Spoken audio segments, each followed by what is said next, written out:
Hello, welcome. This is the first video on our new YouTube channel, Init 6. The folks who are about to introduce themselves all met through the CCIE Advisory Council, which is an organisation, a group of people set up by Cisco to review and to assist in the development of the CCIE programme. Now, Init 6 is not a Cisco or a council initiative. It's actually formed from a group of guys who met through that program, but found they had a common passion for mentoring and networking and nurturing future generations of networkers. They're all experts in their field, but what they want to do is they want to share their experiences and they offer opinions on the direction of the industry. Things are changing fast. And we all felt that we could help steer a path through that uncertainty for people who wanted to watch. So why Init 6? Well, look it up, right? But basically, as a networker, you need to be able to reboot and reinvent yourself from time to time, right? Now, that's enough from me. I'll let everyone introduce themselves. My name is Darren Falwell. I obviously, as from the accent, I'm not Australian. I am from the UK and I work for a VAR there. I've been doing this job, feels like my whole life, but I've been in IT for 20 odd years. CCIE and routing and switching, CCDE, and generally working as a network architect, bringing all the newest technologies to bear in my customers' networks, hopefully successfully. Who wants to go next? John. Hi, I'm John Gibbs. Really happy to be part of this this gang. We've worked together a lot in the past, and we know each other pretty well now. So, a bit of my history. I spent 20 years in the British Air Force in telecoms. So that was a natural lead into starting a new career in the IT industry, which I've been in for over 20 years now.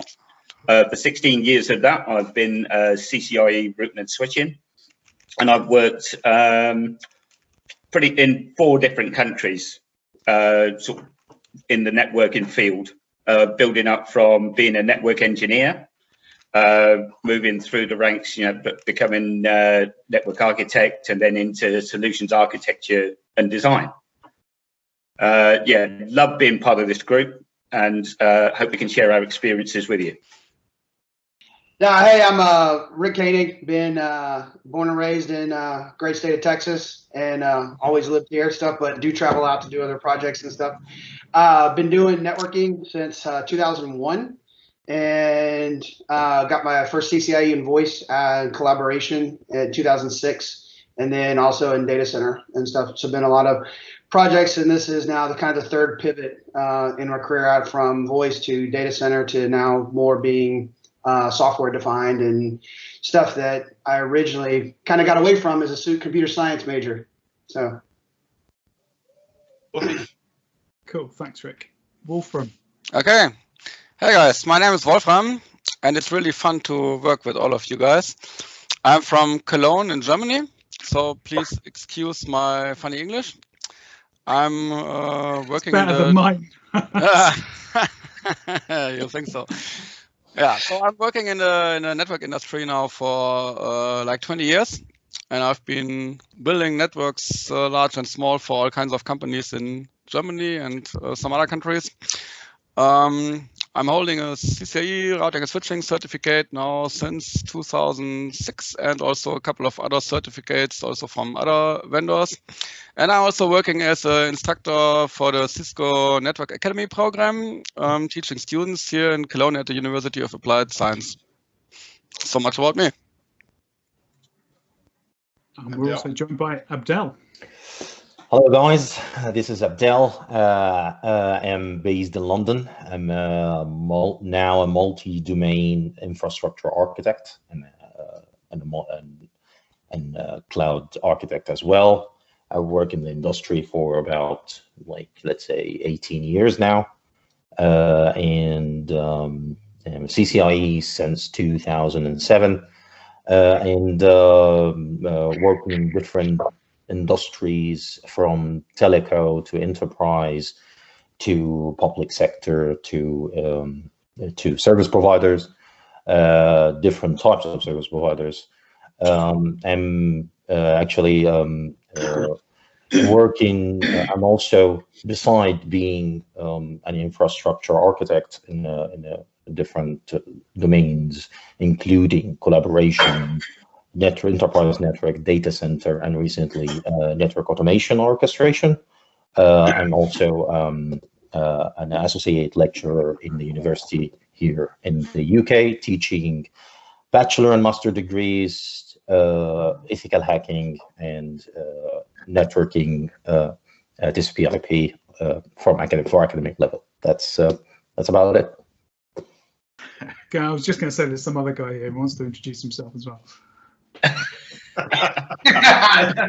Sorry, your name was? I am Derek Winchester. Ah, that's you. Yeah, that's him. CCIE in collaboration. I started out over 25 years ago, starting out in cryptology, security, carrier grade voice over IP, service provider, route switch, and data center. So right now I spend my time doing automation in data centers and also collectively working with this group of fine young men to discuss technology. And that's how we roll. And so this is why we've got together, really, I suppose, is to kind of share a whole load of different perspectives on where things are going, right? What the next steps are, why someone mentioned it before about the pivoting into a kind of a new era of networking. And so that's why we're here, right? So as we mentioned, guys, things are changing, right? We're all supposed to be Python programmers, right? As networking guys, that's what we do now, or not, I suppose. But they Cisco have the DevNet cult, if you like, the cult of DevNet, and are pushing on now, turning everyone into developers. But DevNet, what does it mean to you? What is it? What actually is it? Derek, why don't you give us a start on that? So I deal with this on a daily basis, right? A lot of engineers, they see DevNet, they want to know what it is. They're scared of learning a new skill set, if you would. Yeah. And for me, that's exciting. I like the fact that everyone in this industry is shook up by, a new skill or the term DevNet. All right. I look at it this way.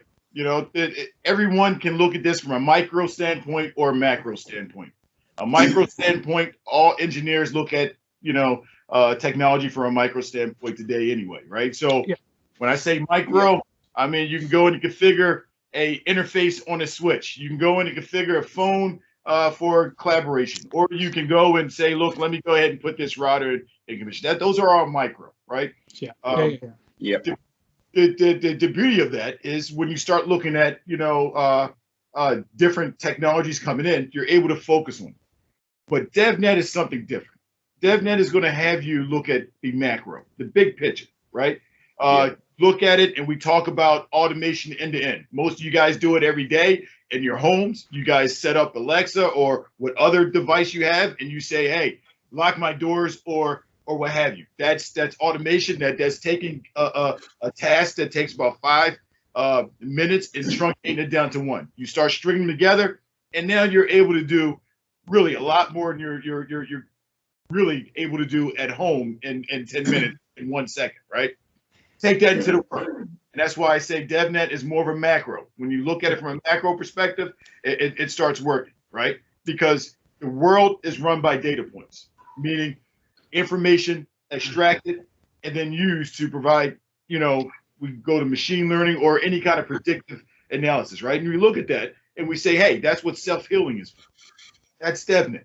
DevNet, you take your task, you learn to automate what you can, and then you group together in a macro level, right? And what you have in the macro level is a smart, really efficient environment that will obviously take new skill sets, take logic, right? So what you're talking about then, let me get this right. So we're all used to the command line, to logging into things box by box through the, I mean, this is obvious stuff, but that's what we used to do. And as network engineers, and we know what the intent is of the configuration that we're trying to do up here, right? We've got all that worked out. We go, I need to do this thing, and I know that I need to configure that switch port, this trunk, that router, that blah blah blah. And we as individuals, we orchestrate all that activity to deploy a thing in the network.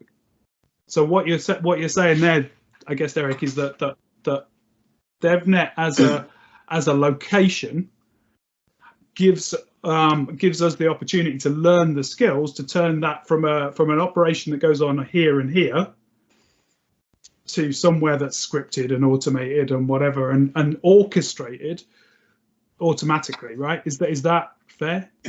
Well, I would take a step back because I think the term you were missing was logic, right? When you point here, that's logic, right? So everyone, DevNet's not the first. Everyone has experienced being able to train younger engineers or being able to outsource, to help desk and so forth. And with that, you have to write your instruction down, right? You have to write out the logic that it's going to take to build, right? What DevNet is, instead of taking that logic and documenting that logic, you're going to learn to articulate that logic into scripting. And that right? So we're not looking at training folks who have it. We're looking at putting our brain, if you will, our logic within the network environment. Anything you can think of, to be honest with you, can be obtained via scripting. Every day, people talk about tools. They talk about high-touch parts of the network. Those are things that can be remedied by taking one person's logic and automating that within the infrastructure. So again, we've talked about programmability of individual pieces of kit. That doesn't necessarily mean you've got to learn how to use the dreaded APIs or whatever. There are mechanisms to get onto any piece of kit using all kinds of different ways and methods to extract those data points that we need to do the thing, right? And I guess the first point of call to go finding that stuff, certainly from a Cisco perspective, it will be DevNet, right? That's what we're talking about here. Absolutely. Yep. So from my perspective, I'd just like to touch back on what something Derek said earlier about engineers and developers. So as we know, for the past, at least the past 5-6 years, SDN has started to hit the streets and it's sort of maturing, as an industry sector. But as soon as that started to happen, network engineers started getting worried, that they would lose their jobs because, they thought they'd be redundant. But DevNet is, I think it's the ideal bridge for network engineers to start playing around with developing and coding and to get over to that other side, because then they can see both sides of the coin. It's a good point. I guess they've got, when you log into that site as well, there's like sandboxes and all kinds of stuff where you can actually try this stuff out as well. And there's really important to go through that process.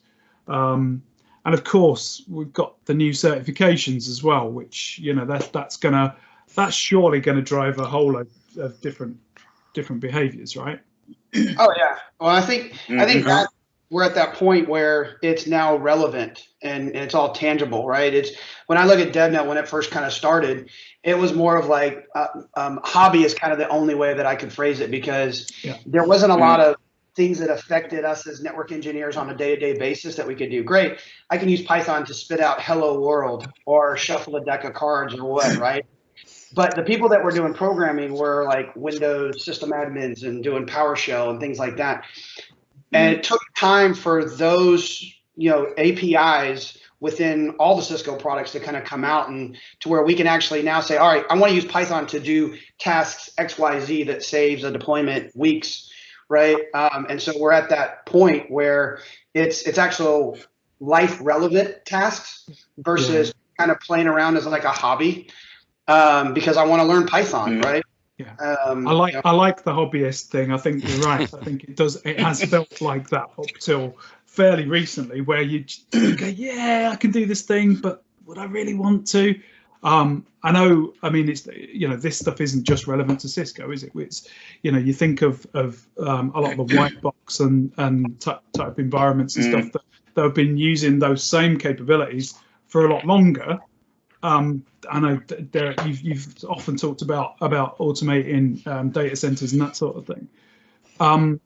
The skills that are transferable, right? This isn't Cisco specific stuff we're talking about here. No. In fact, I think we're coming close to a time where I can plot, script out, and execute, right, a whole data center deployment in a matter of minutes, right? So we take logic, we have one touch, design, and voila, you're converting a data center, you're building a data center. That time is actually, that capability is out there today. And you start seeing other vendors come out with solutions and what have you. We're moving into a environment where, or an era where the vendors aren't really putting together full solutions for you. They're going to give you what you need, and it's your ability to script and use that. So, I feel that the time where we use DevNet skills is a lot closer than what everyone realizes. So, yeah. I mean, it's always been a thing, hasn't it, about having the broader understanding of being able to piece together not just the network, but the services that lay on top of it. And I guess what you're saying there is that we can reach out beyond just the network, exactly, and deploy services that sit more broadly, interacting with those services and orchestrate those as well as the network, right? Exactly, and I think that is all the concept of migrating or moving toward the intent of the network itself, especially the concept of intent-based networking that is supported right now by multi-vendors, and the idea here is converting the business context into a functioning network underlay and overlay architecture. And with the introduction of such unified protocols like Netconf and Yang, you can actually express your intent in a declarative mode, so through your script. And after that, that to a network orchestrator, and this medium network orchestrator will translate your intent to different types of configurations to all the network infrastructure nodes in that will actually define that service that is needed by this network context, or sorry, this business intent anyway. So DevNet is becoming the bridge here to actually deliver that skill set to engineers, teach them about that declarative model, about that business intent, and equip them with the right tools, the right SDKs, the right language, or whatever the more easier language actually to learn, and approachable way, and and also actually also enable them and allow exchange of data and information between the community. So that's what I think it would be. It is, and as Joan mentioned, it is a natural progression when software-defined infrastructure become prevalent right now in any architecture, and with software-defined infrastructure, with the next generation application development that allow that mundane actually API implementation, open API implementation into any application, including software-defined network controllers and all the applications that support the network infrastructure as well. And keep in mind, up until this point, I mean, we've it's over 20 years, right? So up until this point, we've been dealing with a very minimal evolution when it comes to skill sets, right? So you have a silo of route switch, you have a silo of collaboration, you have a silo of data center. Yep. But what we failed to recognize, and this is everyone, right? Virtualization honestly tore down many of these silos. Many of the things that we work on every day are all joined together, right? And in order to be able to move into, I would say the next era of technology, right? We're going to have to learn and adapt to doing end-to-end solutions, rollout, and support. And DevNet and automation actually provides that crutch for us to go out and do that, right? So yeah, I think that's Yep. Yeah. I mean, it's always been the way. Sorry, Wolfram, go. I should add that DevNet is a really easy start. There are no prerequisites, so everybody can start learning on DevNet without having some prior knowledge. And so especially also for experienced network engineers who have not had a chance to touch the world of developers before, they can just go to DevNet and start learning there from where they are. Yep. Well, and I think a lot of the historically, when I first got into networking, right, the Cisco's big slogan was the self-defending, self-healing network, right? It was all about the reactive kind of support, right? And that's where a lot of the automation and the focus that where people were learning was, how do I troubleshoot and deal with things after the fact, right?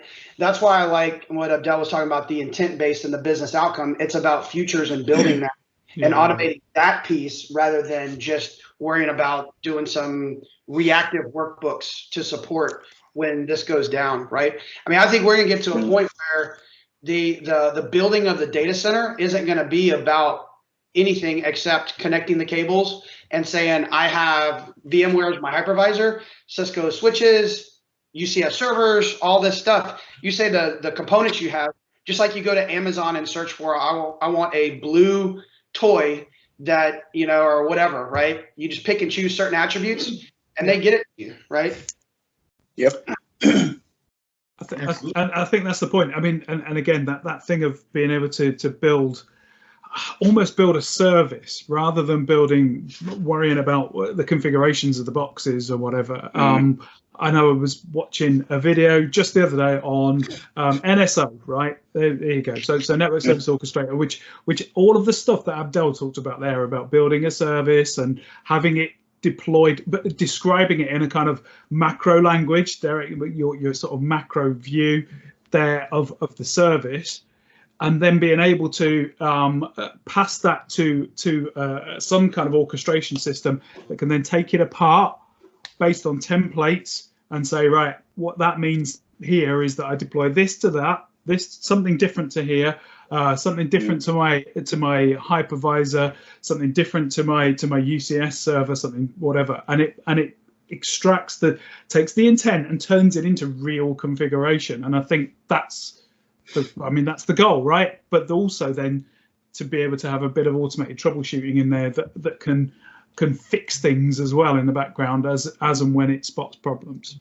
And that goes to what I mentioned earlier about using your logic and taking it a step further, right? So we talked about, let's say you built a script, an automation script, and I'm just going to say in this hypothetical network, right? And let's say you have a problem, right? Let's say your deployment has a problem. You are not pulling up, that script just got smarter with that problem. Now I'm putting in checks and balances and what have you. But before you know it, all your issues, all your things that you're talking about that are going to break or whatever, that goes into building your automation script and it makes it that much smarter. So what you're saying there is that all those network guys who are concerned about, I'm not going to have a job because I'm going to be automated out of it and all the rest of it, while the people at the bottom end are going to potentially, from an operational point of view, there are going to be fewer of those.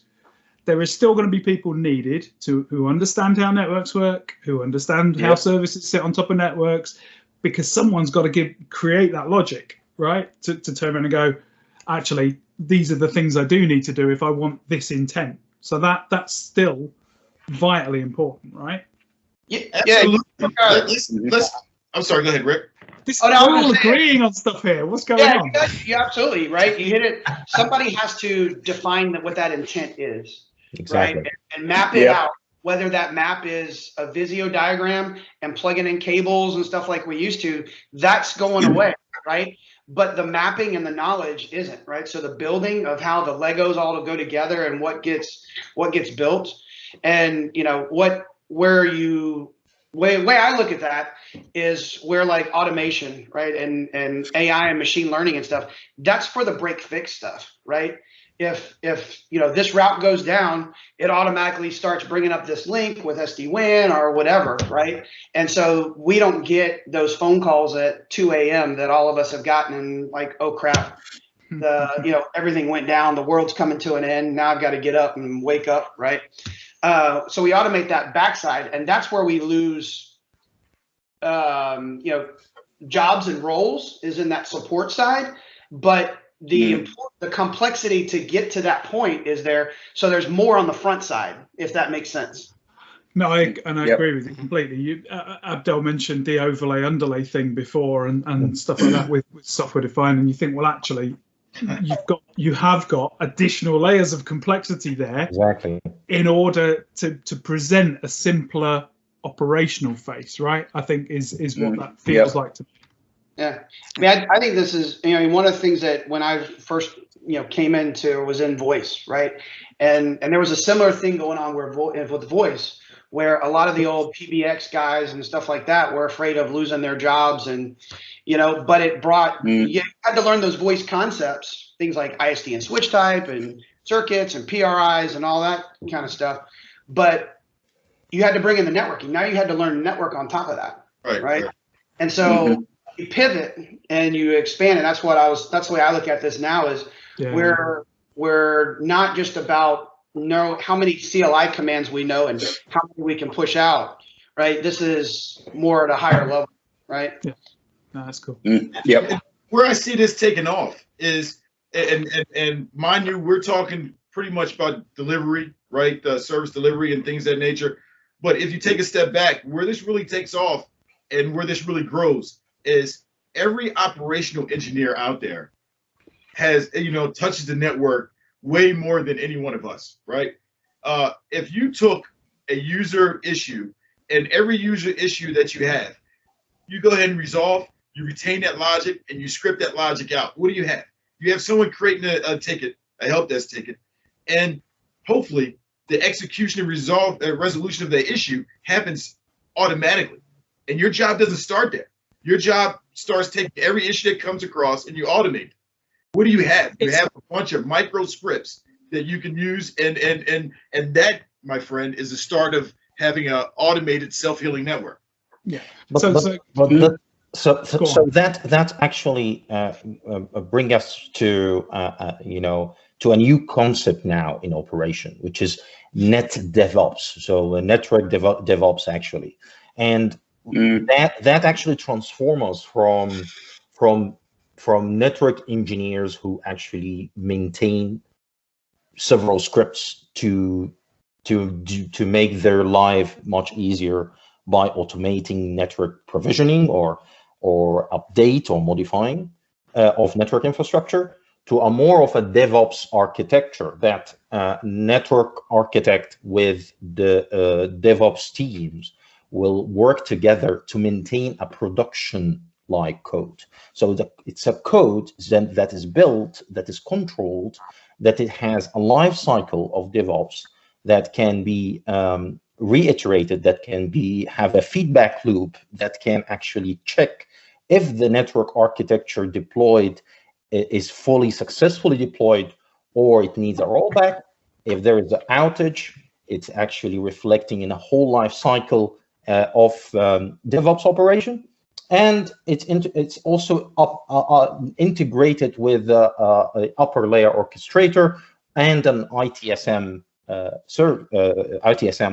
layer that actually control the overall life cycle. So it's now we are transforming ourselves now from people who actually having this skill set to make our life easier, to integrate that skill set with an overall DevOps for effectiveness as well. So yeah, sure. So that's where the network guy becomes a developer, or the developer rules the roost, I guess. Yeah, the other way around, right? Developer becomes a network guy, or whatever it needs to be. But guys, fantastic discussion so far, and I can see we're just scratching the surface on this, and everyone wants to say more.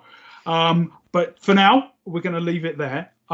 Next time, perhaps we can talk a bit more about where people can go to pick up those new skills that they need and what they can do to move things on. I think there's so many topics there. A lot of stuff on the continuous integration, continuous development stuff. We got deployment stuff. We've got the actual programming skills. We've got the different tooling, loads of places and to go with the conversation. So we'll pick that up then. Any final thoughts from anybody before we?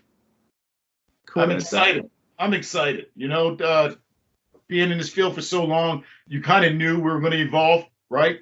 I feel like right now, this is when you just take out the popcorn and just wait for this industry to explode. I'm very excited about where this is headed. No, that's cool. Yeah. Yep. Yeah, with you on that. Yep. I think so. It's exciting times, like you say, exciting times. Thanks, guys. Thanks for your time, and hopefully we'll talk again soon. Great. Thank you. Here's Okay. Bye. Be good.